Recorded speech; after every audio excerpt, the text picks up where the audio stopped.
struggling to pluck people to safety from remote northern villages where steep hills and deep valleys make for treacherous flying conditions.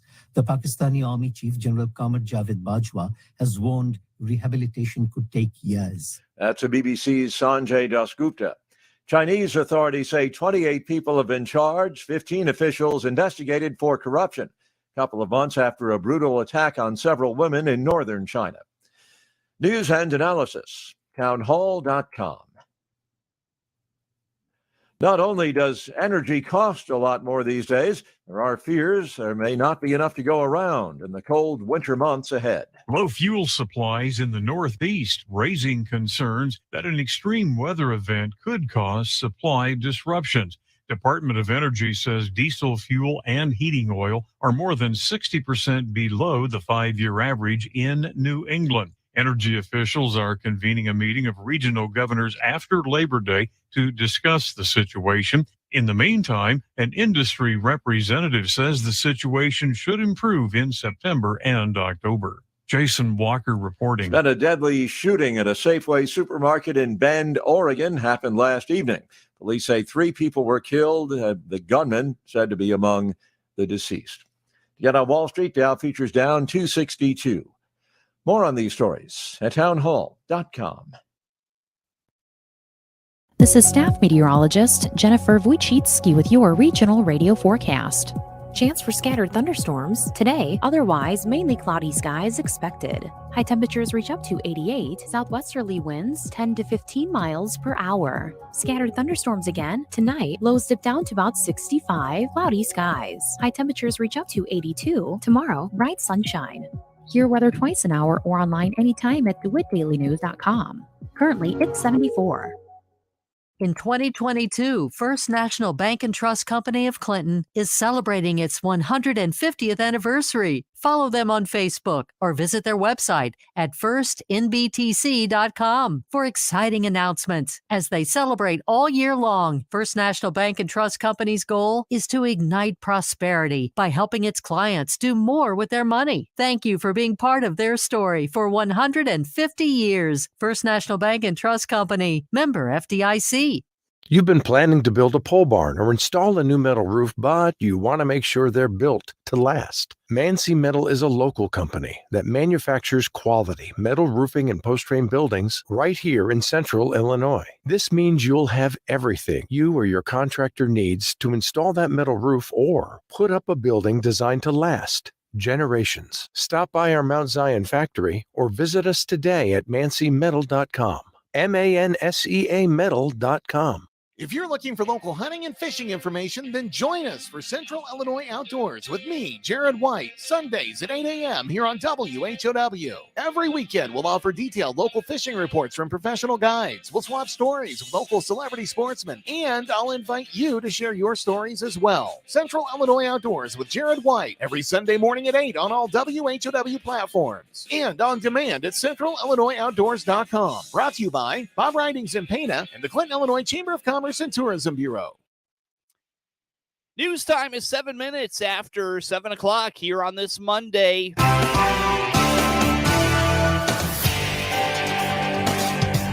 Top of the morning from the newsroom of Regional Radio and DeWittDailyNews.com. I'm Seth Lawrence with this expanded local newscast brought to you by Baum Chevrolet Buick in Clinton, your Silverado headquarters, and we stream to Facebook and YouTube, brought to you by Peterson Insurance, your Pekin Insurance agents in Clinton.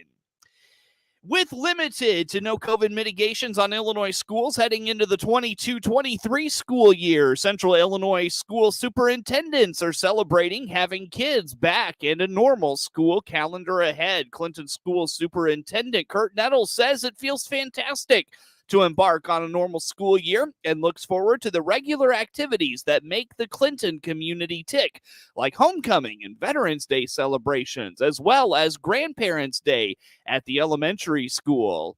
It feels fantastic. I will tell you that, we talk about, playing sports, muscle memory.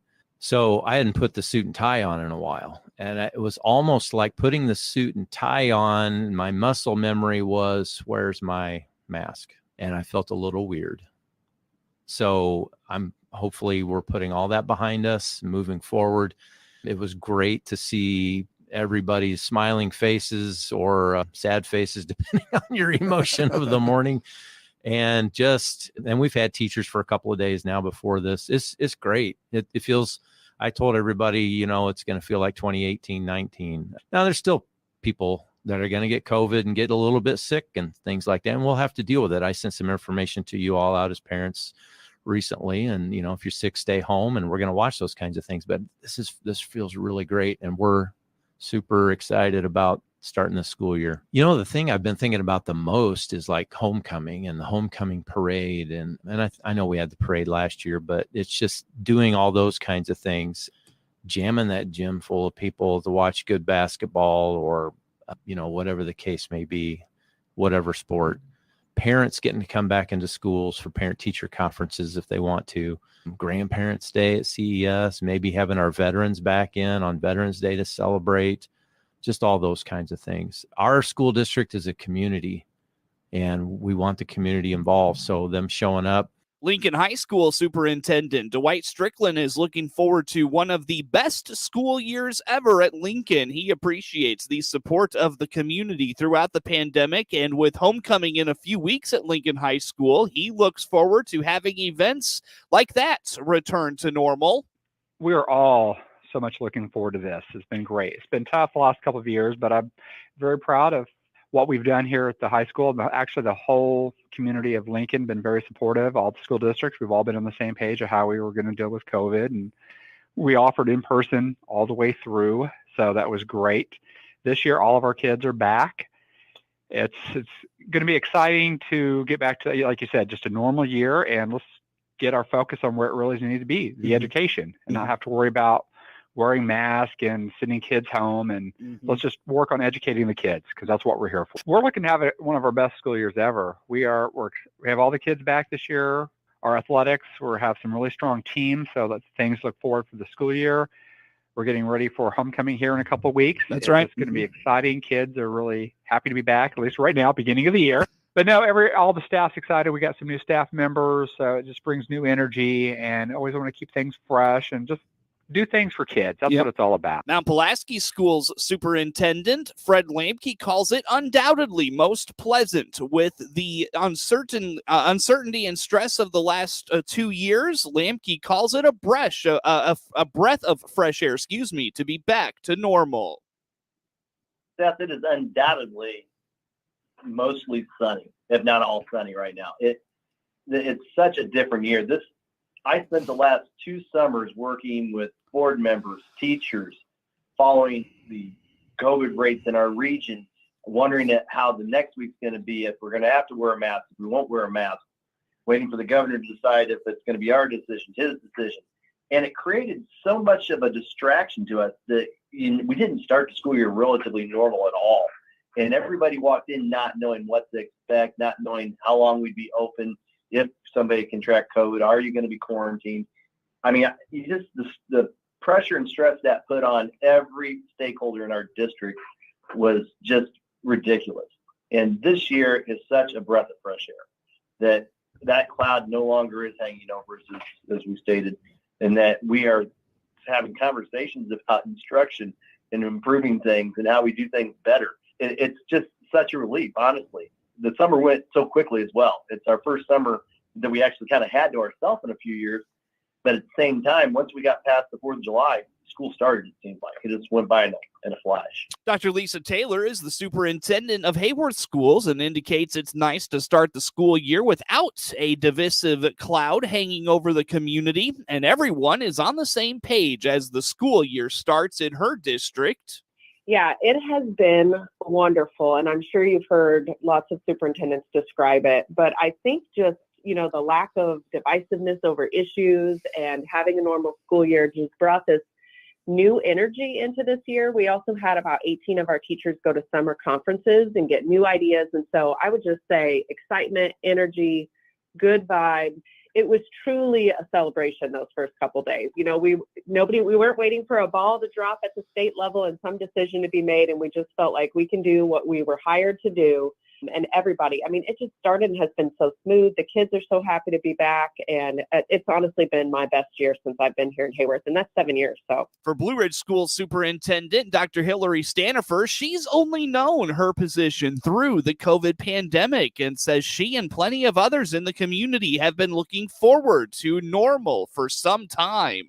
You know, I guess I have a different perspective because this is really me for the first time being superintendent without a big COVID heavy over me, right? Because that's all I've known so far. What I'm looking forward to is all the extra activities that we get to do, the things that were normal before, but I wasn't sitting in this role at that time. But, you know, our SFA is out and, you know, very active. They're winning a lot of state awards, and a lot of those things weren't possible when we couldn't have groups together. We couldn't transport them easily because they couldn't be that close to each other.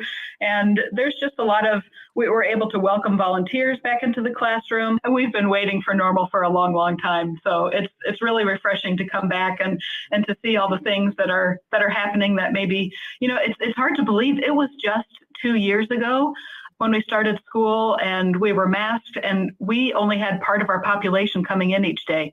And we only had kids in 4 days a week out of the 5.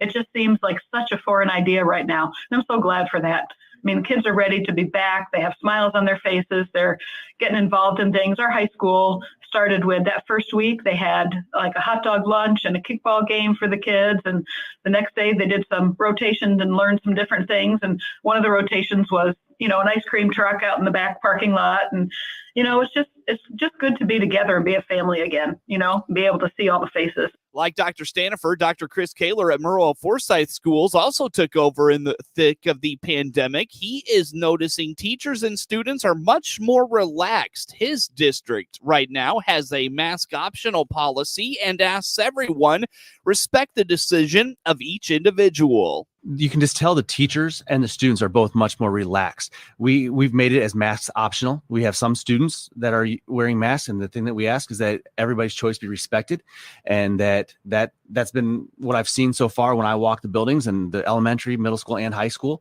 And so it's been great seeing the kids starting off on a normal year. Superintendent of Warrensburg-Latham Schools, Cheryl Warner, took over during the 1920 school year and is looking forward to seeing guests and volunteers of the district return this year. Right. It's been a fantastic start of the school year. Honestly, it's just been a breath of fresh air. You can tell that this level of stress has just kind of lifted off the shoulders of not only all of our teachers and staff, but our students.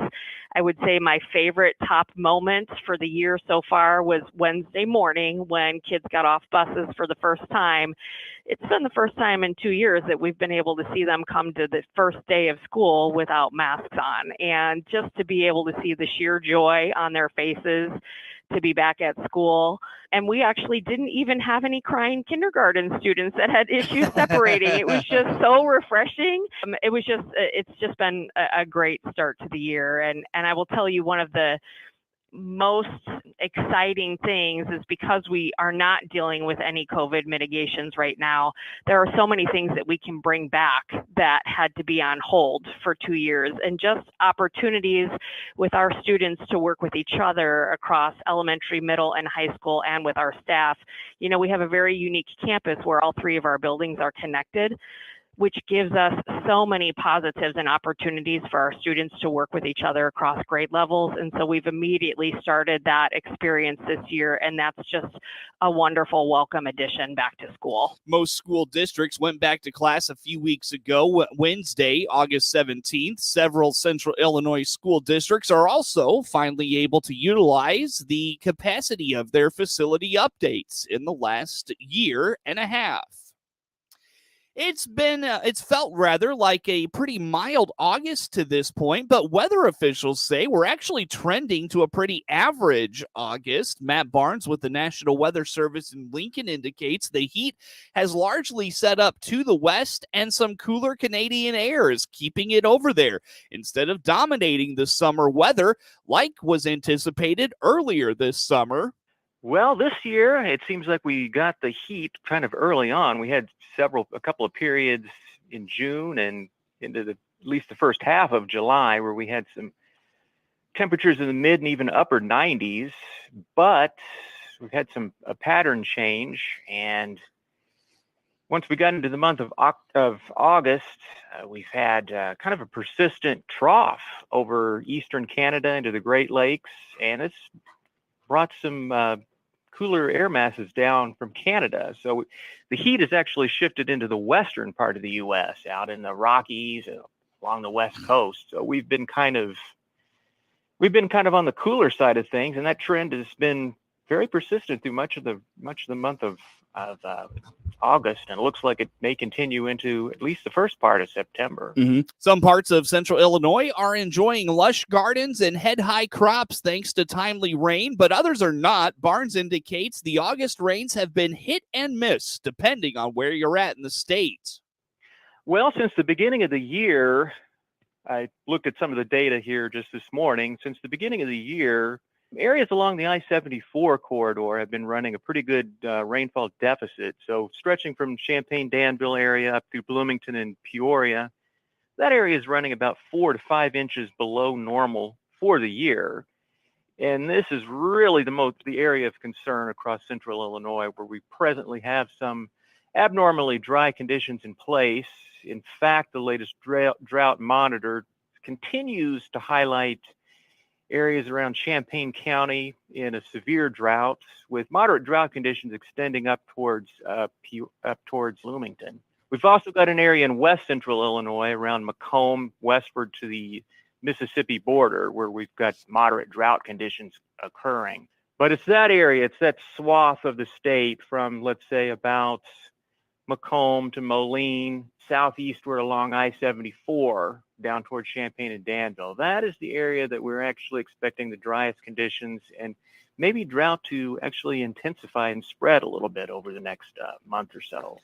But sometimes it's hit and miss. You know, some spots can get a deluge of rain and others can get missed. And when we're dealing with drought, it's more of a long-term impact. So sometimes we can get, a big storm, it dumps a lot of rain, but it may not have a big impact on the long term. According to Barnes, the mild temperatures should be short-lived as we get into September. The last half of the month has a strong above normal temperature and below normal precipitation signal. We'll have more on that later this week on Regional Radio News.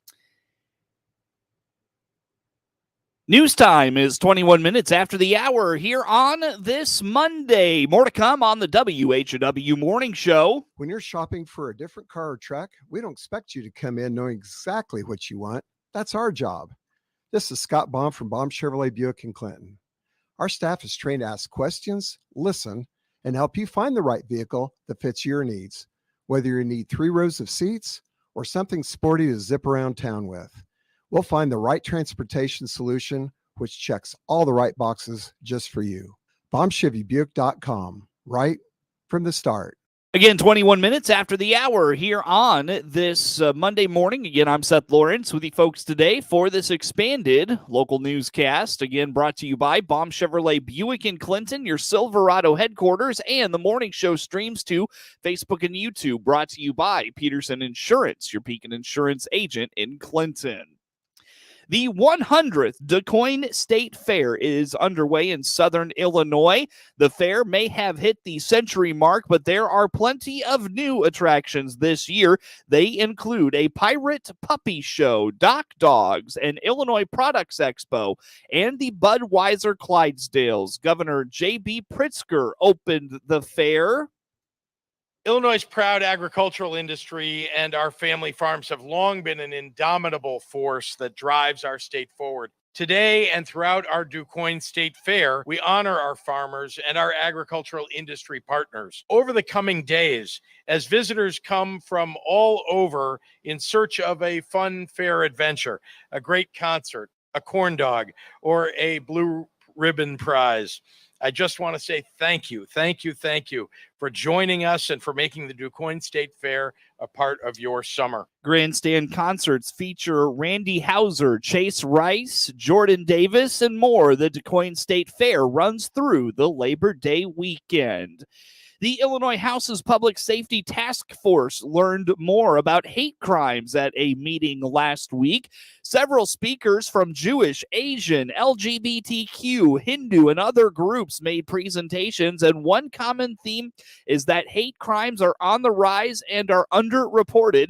Julie Justix with the Chicago Lawyers Committee for Civil Rights. Victims often feel that they don't trust or understand how to report hate crime. They may lack the access. There may be cultural barriers. They may not even know what happened was a hate crime under our laws.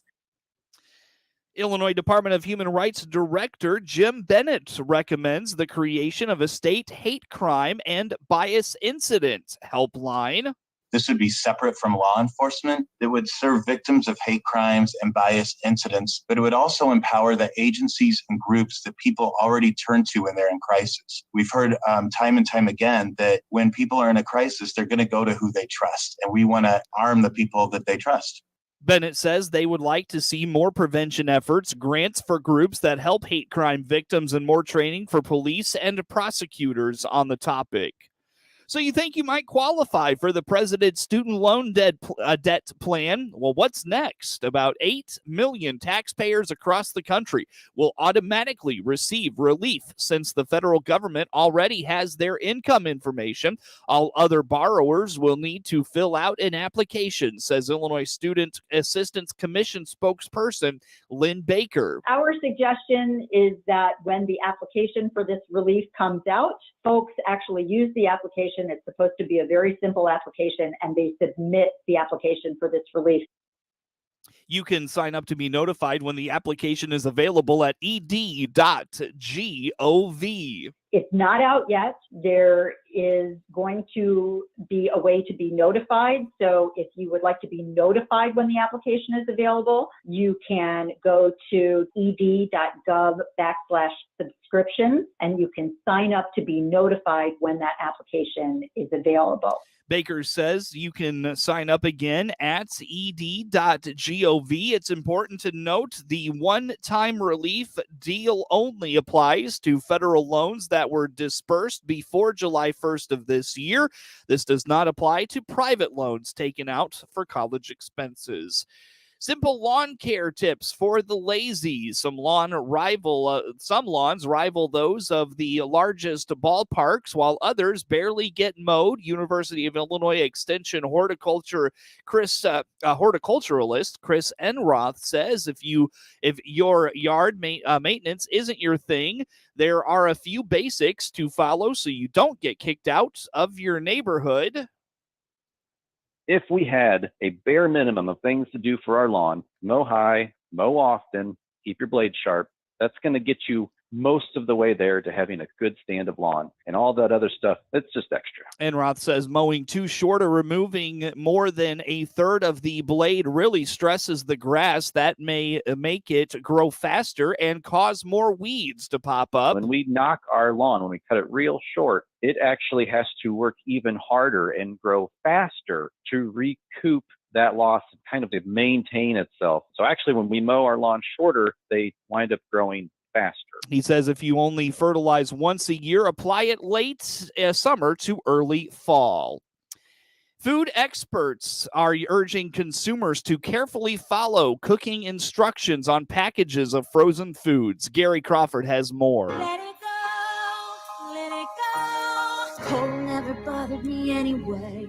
The big hit from Frozen, leading us into our subject, cue the music, our subject for today, food safety and frozen foods. Meredith Carruthers is a food safety expert with the U.S. Department of Agriculture's Meat and Poultry Hotline, not frozen line, but hot line, the number of which we'll give you in a minute. Meredith has asked for some airtime today to sort of highlight some misconceptions that some people have about frozen foods and some mistakes that are being made involving frozen foods. She wanted to talk about this because there have been a few outbreaks recently for salmonella that are linked to raw frozen stuffed chicken breasts that are already pre-breaded. You know, they have like broccoli and cheese or chicken cordon bleu, those types of products. Not all of those kinds of foods, but some of them. And even though there might have been a processing mistake in which some salmonella bacteria somehow got into the products, there might not have been any problems actually resulting from those frozen foods, except for a couple of things on the consumer side of it.